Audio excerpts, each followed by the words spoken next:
یہ بات ہمیشہ ملحوظ رکھیں، جب آپ کسی کی مدد کرنے جا رہے ہوں تو صرف اللہ کی رضا کو ہی ملحوظ رکھیں۔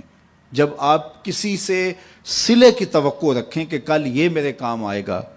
تو آج آپ کو اس کی مدد کرتے ہوئے راحت اور قلبی مسرت اور حقیقی خوشی نصیب نہیں ہوگی۔ اور دوسرا،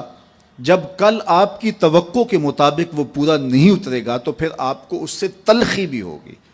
یعنی آپ کو کسی کی مدد کرتے ہوئے اس کی حقیقی مسرت سے محرومی، دوسرا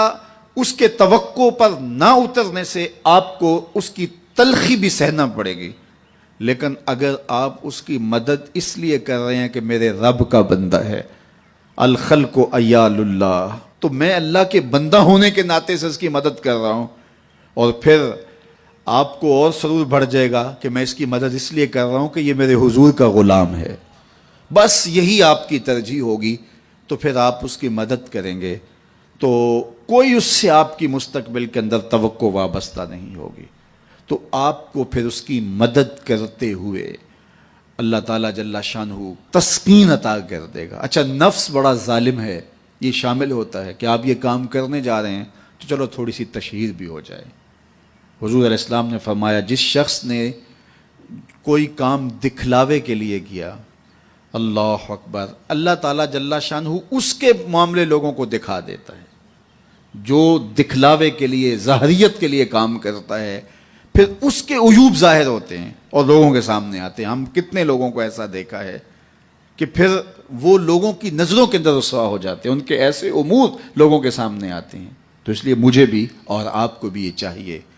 کہ اپنے عمل کے اندر کبھی بھی ریا پیدا نہ ہونے دیں۔ جب کسی کی مدد کریں، کسی دکھیے کے کام آئیں،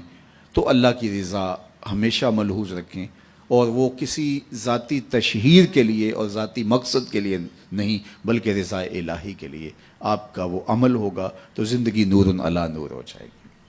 اللہ کے محبوب علیہ السلام نے خاص طور پہ جب آپ کسی کی مالی مدد کرتے ہیں تو اس میں اس انداز سے مدد کرنے کی تلقین ارشاد کی کہ فرمایا، وَرَجُلٌ تَصَدَّقَ بِصَدَقَةٍ فَأَخْفَاهَا حَتَّى لَا تَعْلَمَ شِمَالُهُ مَا تُنْفِقُ يَمِينُهُ، کہ جو شخص صدقہ کرتا ہے اور اتنے مخفی انداز میں صدقہ کرتا ہے کہ جو دائیں ہاتھ نے خرچ کیا بائیں کو اس کی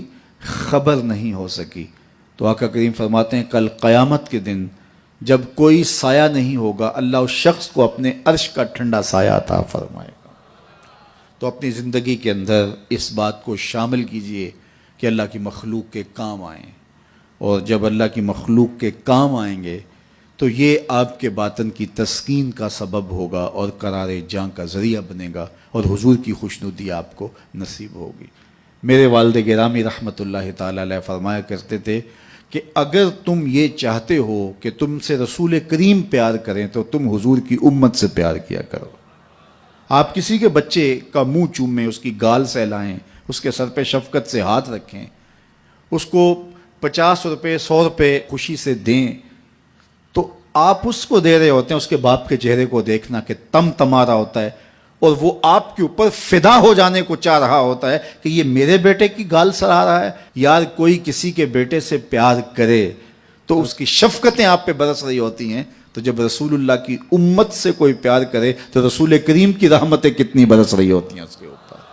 اس لیے حضور کی امت سے پیار کرو۔ اللہ کے محبوب علیہ الصلوۃ والسلام کو اپنی امت سے اتنا شدید پیار تھا، اتنا شدید پیار تھا کہ فرمایا کہ اگر تمہارے پاؤں میں کانٹا بھی چبھ جائے تو اس کی تکلیف بھی مجھے ہوتی ہے۔ عزیز علیہ ما عنتم، تمہارا مشقت میں پڑنا اس نبی پر گراں گزرتا ہے۔ مبتلائے درد ہو کوئی عذر روتی ہے آنکھ،